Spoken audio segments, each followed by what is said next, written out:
Hello, good afternoon.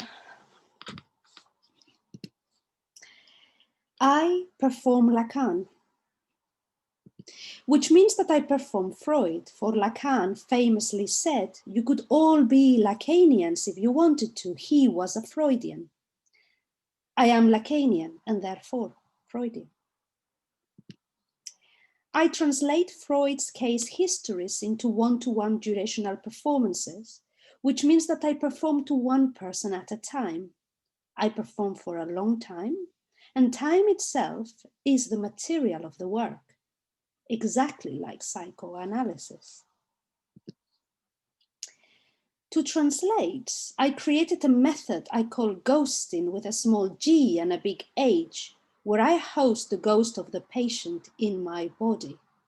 So far, I have hosted Emmy von N, the Wolfman, and of course, Dora.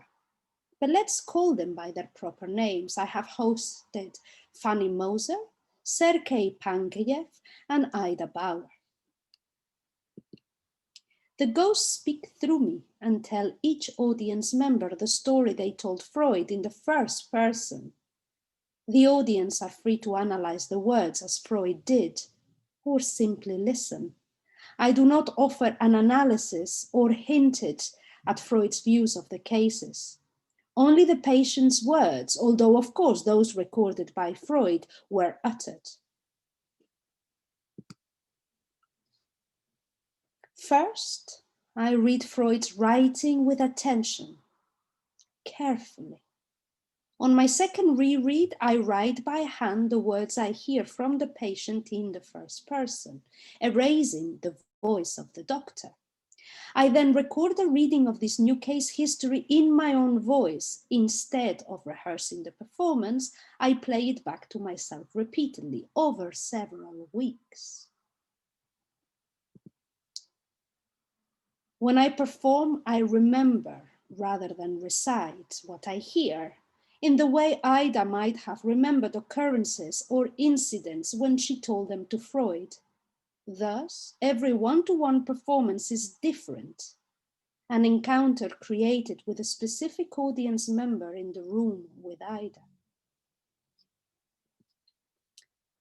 The work is responsive to the context, as some audience members answer her words with their own assertions, questions, or at times physically through contact or by leaving me.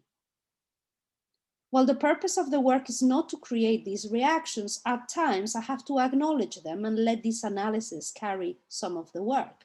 Yet, no new material is added to Ida's story. Ghosting is a method of intersemiotic translation between semiotic, both verbal and non-verbal sign systems. In this little art, Kate Briggs compares the act of translation to Robinson Crusoe making a table in his island.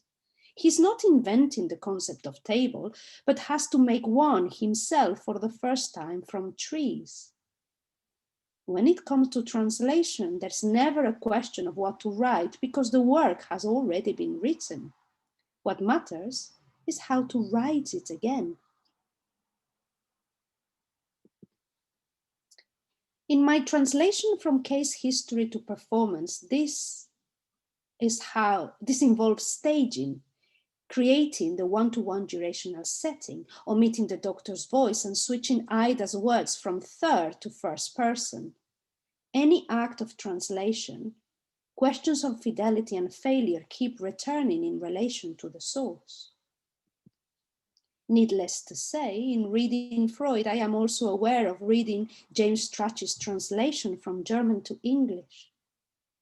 Yet, when my translation is presented to an audience, it facilitates something, as a book translation facilitates a reading experience when the original language is not accessible to the reader. Once Robinson's table is built, it provokes questions around the conversations it will bring about, who will sit on it, how it will change the island. Between the audience member and the ghosts, no rules are specified. While time is a key part of the work, this is intimate time, behind closed doors, in what psychoanalyst Chris Oakley named a privileged enclosure when writing about both the consulting room and the art gallery. For psychoanalysis as a therapy is also performative, durational, and intimate, and therefore somewhat privileged. Peggy Phelan relates psychoanalysis to choreography. If we think of psychoanalysis as a mode of psychic choreography, we can see the symptom as the body's psychic movement. Psychoanalysis and choreography are two different modes of performing the body's movement. Each seek to give the body a system of time. The same could be said about performance art. In psychoanalysis, the boundaries of who does the work and what kind of work they do are not easy to find. The patient is asked to say everything that comes into her head. This is free association. The analyst, on the other hand, has to listen without memory or desire, not imposing meaning into what they hear. And this is evenly hovering attention, a kind of listening that takes place, putting equal emphasis on all elements of the communication. The two injunctions, free association and evenly hovering attention, are impossible to fulfill, the same as it is impossible to meet the demands of the work of art.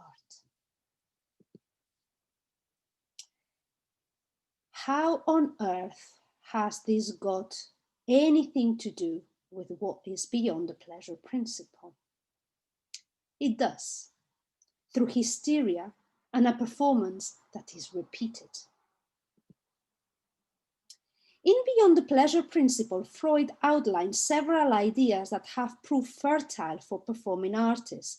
The repetition compulsion, the child's game for da, created to turn the unpleasurable event of the mother leaving into a pleasurable game, and the death drive.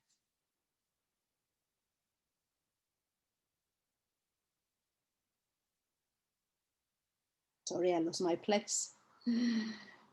The pleasure principle is, together with the reality principle, fundamental to psychic functioning.